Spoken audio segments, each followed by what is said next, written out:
Pour rebâtir sur d'anciennes ruines, restaurer, réparer les brèches. Telle est la vision du centre chrétien, grâce Académie. Rebâtir, restaurer, réparer, relever, rendre le pays habitable. Grâce Académie.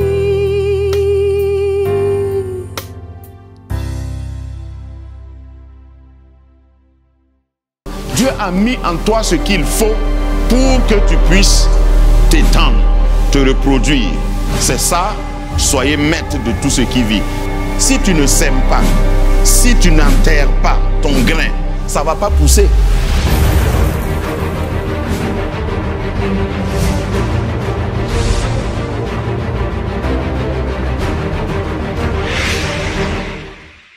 Quand je m'assois, si on me donne la parole, je peux aider.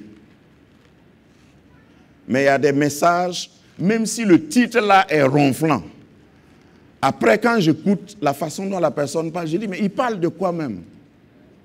C'est de quel Jésus il parle comme ça? Est-ce qu'il lit la même Bible que moi? Est-ce qu'il a expérimenté la même chose que moi? Ça, c'est la différence entre les auteurs. Si tu es de la basse-cour, tu ne peux pas comprendre ce que les aigles vivent. C'est pourquoi l'aigle était fâché. Il est descendu et il a pris. Et la façon dont les aigles entraînent leurs aiglons en vol, on dit que l'aigle, et ça a été filmé, je ne peux pas mettre des vidéos ici, l'aigle prend son petit, il monte en hauteur, et puis il le lâche. Débrouille-toi. Et ici, là, il faut penser à toutes les épreuves par lesquelles Dieu t'a fait passer. Et puis tu as crié. Tu as fait jeûne d'Esther. Tu as fait jeûne de Michaël. Jeûne de Nebuchadnezzar. Jeûne de Daniel. Malgré tout, Dieu n'a rien dit. Tu sais pourquoi? Parce qu'il voulait t'apprendre à être autonome, à survoler. On dit que quand l'aigle prend son petit, il pique, il va dans des hauteurs et puis il le lâche. Et il faut entendre les cris. Elle dit, mais tu es méchant, je ne savais pas que tu étais sorcier. Ça, c'est moi qui imagine. Hein? Tu veux ma mort même. Et l'aigle descend en bas et étend ses ailes. Et l'aiglon vient tomber et il commence à demander pardon. Il croit que c'est fini. L'aigle monte encore et puis le lâche. Il va faire ça jusqu'à ce qu'il soit essoufflé, selon les chercheurs. Et puis il recommence le lendemain. À un moment donné, quand il lâche, le petit continue. Il a appris. Je ne sais pas si tu apprends à voler dans des hauteurs. Et prenez voler là dans le contexte. Puisque d'après qu'il y en a aussi qui volent. Voilà. Ceux qui volent hors de mon contexte là, que le feu de Dieu les rencontre. Voilà, vous croyez que je ne suis pas au courant?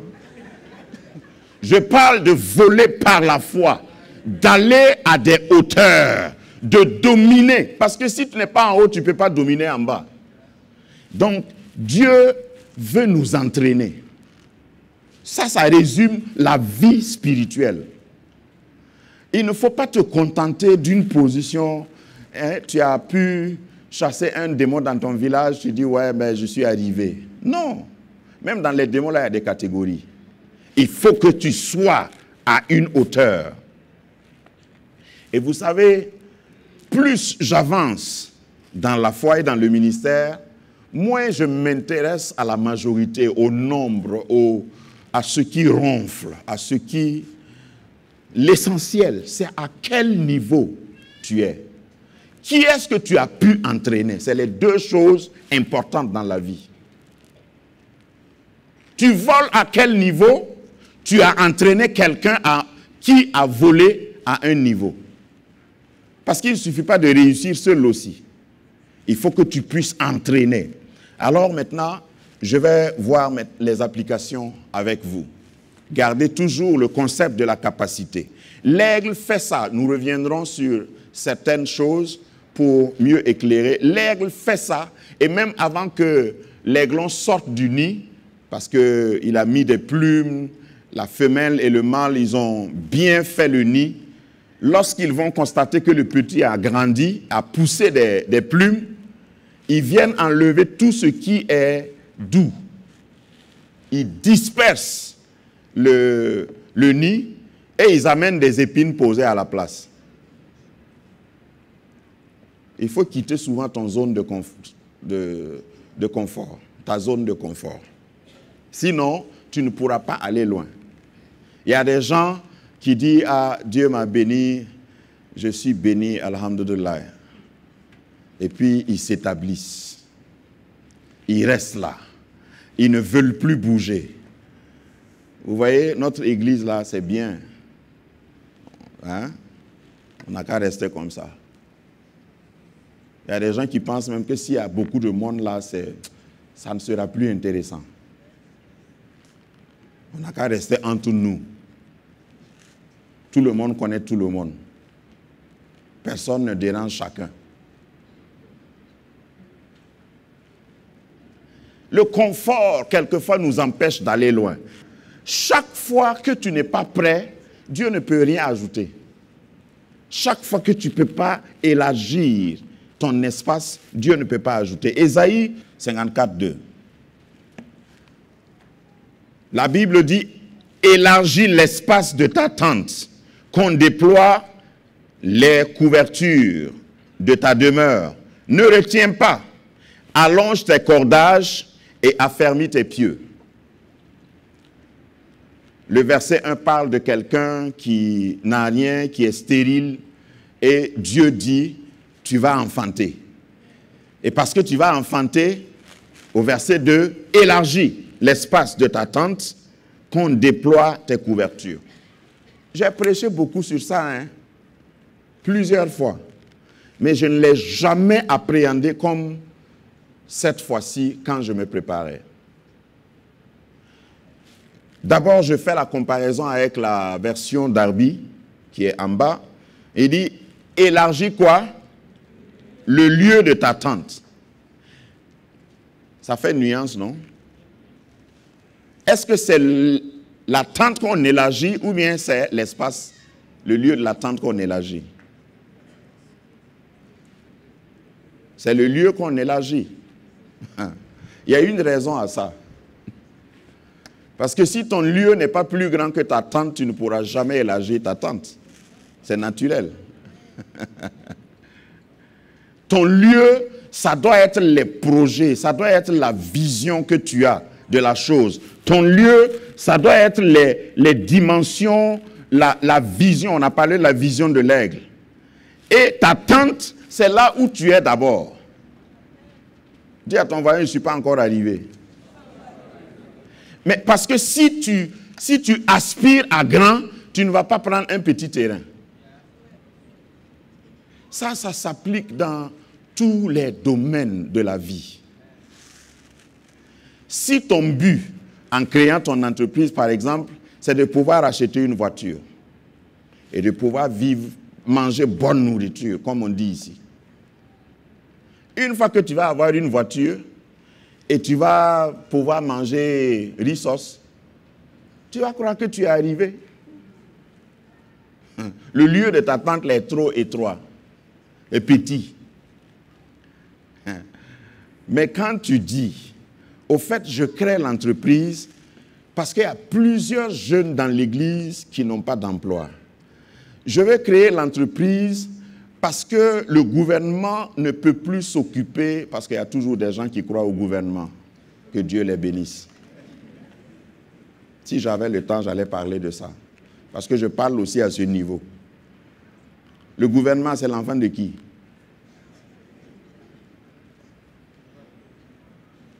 Si on te dit d'appeler le gouvernement, c'est qui tu as appelé? Il faut rester là à attendre le gouvernement. Lève-toi toi-même et tu crées ce que Dieu t'a donné de créer, entreprise. Mais quand tu crées ton entreprise, ce n'est pas juste pour pouvoir payer ta facture à la fin du mois. C'est pour pouvoir devenir propriétaire, pour pouvoir aider. Si dans ton concept, en créant ton entreprise, c'est le Burkina Faso seulement, c'est petit. Si je te fais peur, aie peur. Mais si tu crées en pensant à la Chine, parce qu'il y a beaucoup plus de clients là-bas. Nous, on est à peine 19 millions et quelques. Et puis ce que tu vas faire là, il y a quelqu'un d'autre qui fait ça aussi. Donc, il faut élargir l'espace de l'attente d'abord, l'espace, le lieu. Pense loin. Pense à des succursales partout. Mais tu es ici, ta tente là est ici.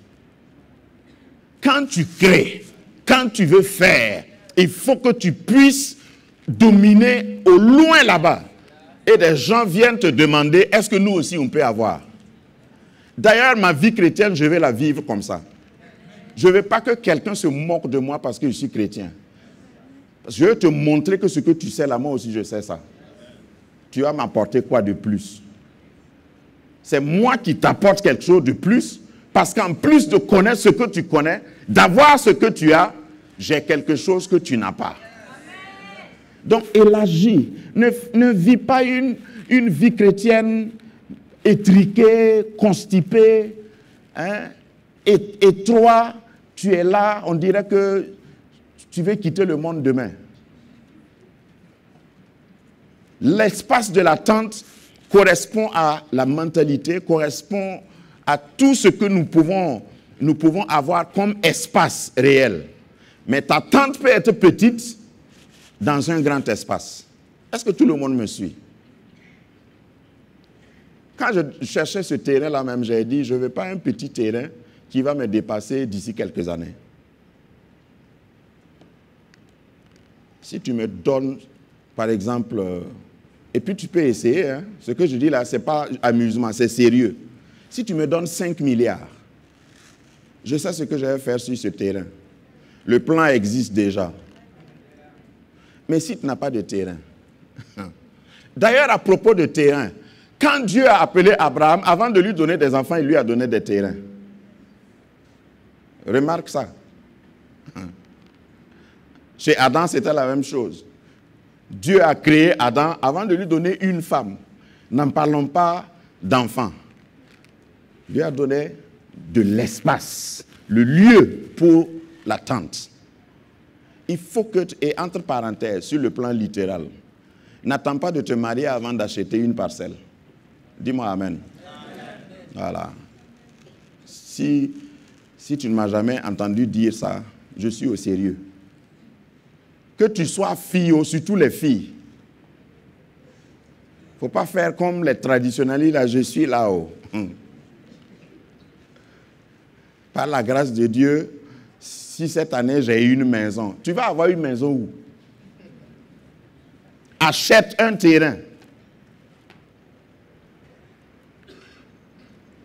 Ne dis pas Amen. Achète un terrain. Non, j'ai dit de ne pas dire Amen.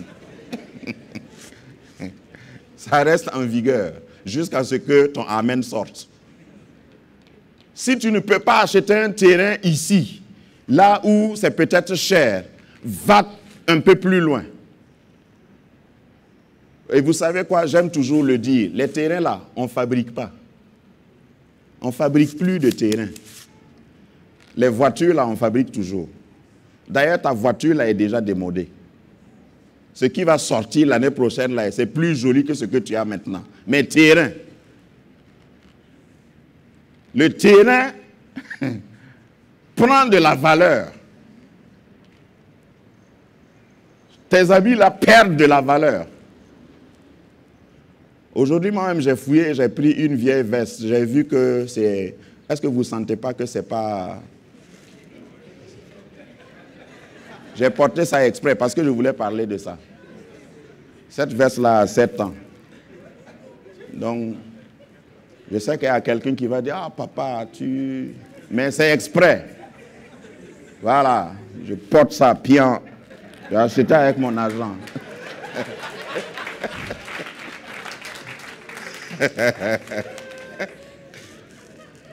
Vous voyez, ça se démonte. Il y a des choses qui passent, mais il y a des choses qui demeurent. Stratégie d'aigle, dans ce module, ce que je voudrais vous apporter, c'est que vous puissiez dévancer le temps. Ne restez, même dans la spiritualité, dévancer le temps. Ne soyez pas des chrétiens qui vont, ah non, non, non, nous on est nés trouvés. Ça c'est la tradition, si tu ne sais pas. On a toujours fait ça comme ça. À Grâce Académie, les pasteurs entrent par cette porte-là. Et si je viens par cette porte, qui gronde? Il faut que tu élargisses. Tout ça, c'est l'espace. Sinon, ta tente, à un moment donné, tu vas vouloir élargir, mais ce n'est pas possible. Si Dieu t'a appelé, je veux embrasser certains domaines. Si Dieu t'a appelé au ministère, élargis l'espace de ta tente. Ton appel, c'est la tente. Mais l'espace de ton appel doit être assez grand. Embrasse des domaines, des sujets qui ne sont pas Shokorobo Talamakanta. Ce n'est pas parler en langue seulement. Il y a des endroits, quand tu arrives, ne parle pas en langue. Je crois au parler en langue. Mais si ton espace est étroit, même les boutiques que tu crées là, tu vas les appeler boutique Sinaï. Boutique Shekina. Épicerie Calvaire.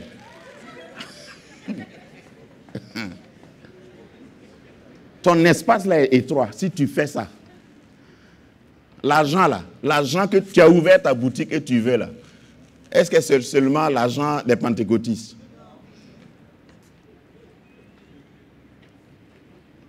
Mais il y a des gens qui opèrent comme ça. L'espace là est étroit. Nous avons proclamé cette année 45 jours de jeûne et prière. Pour aller où après? Hein? Je vous garantis, bon, je ne suis pas novice dans le ministère. Quand tu vas faire un long programme comme ça, tu épuises les gens. Et puis les prédications, là, ça va être, tu grondes, tu ne prêches plus.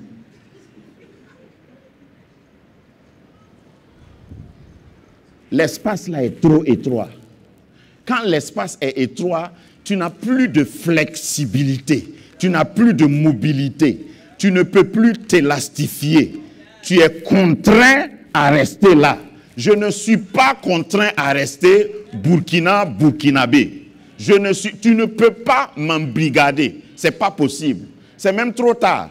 Il ne faut pas essayer. Tu vas être frustré s'il s'agit de moi. Élargis l'espace. Lorsque tu élargis l'espace, tu vas entrer dans ce que tu veux faire, que ce soit le mariage, que ce soit la profession, que ce soit le ministère, et tu ne seras pas pris au dépourvu.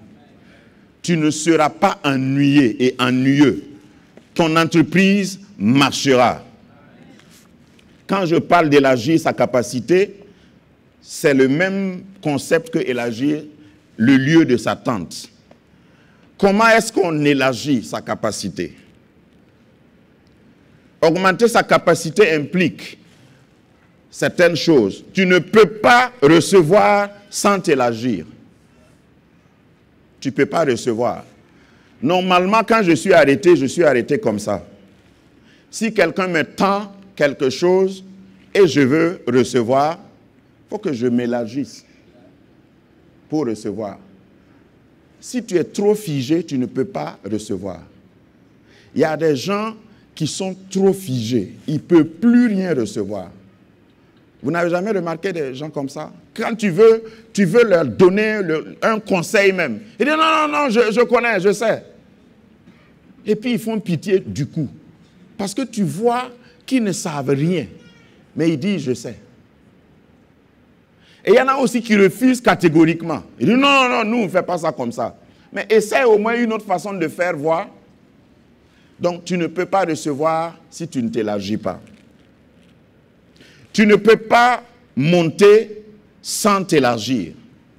Si je suis en bas ici, si je suis en bas, pour que je monte, il faut que je m'élargisse. Ceux qui refusent de s'élargir restent toujours au même niveau. C'est de façon métaphorique, mais ceux qui comprennent, comprennent. S'élargir implique dépasser les anciennes limites. On n'aime pas ça. On n'aime pas dépasser les anciennes limites.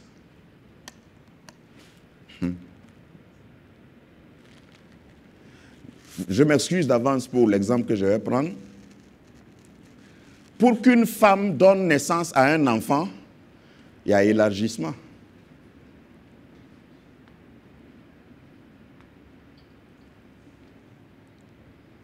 La femme doit accoucher, mais elle refuse. Elle dit non, non, non, moi ça là, ça va trop m'élargir. Je préfère rester telle. Cherche une corde attachée. S'il n'y a pas d'élargissement volontaire, intentionnel, à l'accouchement, il y aura déchirure. Pour certains, ils ont le choix. Pour d'autres, ils n'ont pas le choix. Si, bon, tout le monde n'est pas pasteur ici. Si tu es pasteur, l'élargissement là, ce n'est pas un choix, c'est une obligation. Sinon, tu deviendras, de pasteur, tu deviendras pasteur. Et il y a une différence. Je ne vais pas t'expliquer.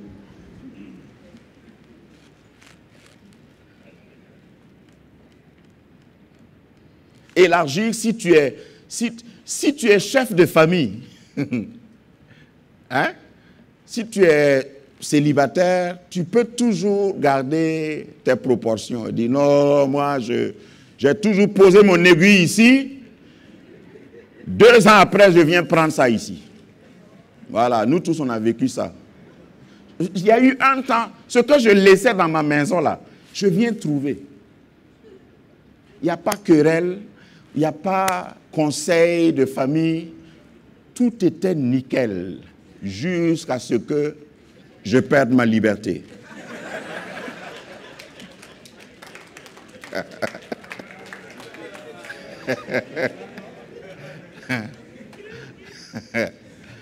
C'est pas aiguille, hein. Même ce qui est gros comme une personne, on te déplace ça. Et puis il y a fouille.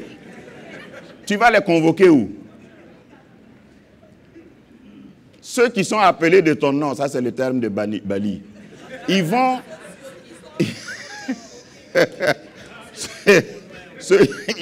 ils vont déplacer les choses sans ta permission. Donc, il y a des situations où tu n'as même pas le choix. Il faut que tu t'élargisses. Ce que tu avais dit, non, non, non, moi je suis chez moi. On ne me dérange pas ici. On va te déranger. Et puis il n'y a rien. Et tu t'étonnes que tu es dérangé, toi l'indérangeable, et puis il n'y a rien. Personne n'a pitié de toi-même, en plus. Donc, si tu ne veux pas t'élargir, tu vas rester étriqué. Il y a des gens qui ont le choix, d'autres n'ont pas le choix. Même dans un service, à un moment donné, si tu es employé par quelqu'un dans une société, on veut que tu t'élargisses. Tu ne fais aucune proposition. Toujours, toi, tu te contentes seulement de venir à l'heure. Mais qui veut un employé comme ça? Nous, on avance. Ou bien vous voulez que je vienne aussi dans l'église? Si tu es dans un département, on avance. Il y a élargissement. Amène des idées. Fais les choses mieux que hier. Tout ne doit pas être commencé par Amina et Amen à la fin. Tu as inventé quoi depuis que tu es là où tu es? Tu as créé quoi? Tu as innové comment? Tu dois, même dans le mariage, Personne ne veut avoir un mari étriqué. Voilà, il rentre toujours à la même heure. Il mange toujours la même chose. Il boit toujours avec le même gobelet. Il part toujours se coucher de la même manière. Et il se réveille de la même manière, en écoutant RFI. Mon gars, c'est trop monotone. Il faut changer un peu de style. Reformate ce que tu as conçu depuis avant les indépendances là. Parce qu'on est fatigué. À un moment donné, on sera fatigué, même si c'était bien. Qui est témoin de ce que je dis? Ou bien épouser une femme qui est toujours, elle est fidèle, hein? Parce qu'au fait, le problème des chrétiens est qu'ils croient qu'il suffit d'être fidèle. Dans le mariage, là. Non, moi je suis fidèle. De toute façon, tu n'as pas les moyens pour être infidèle.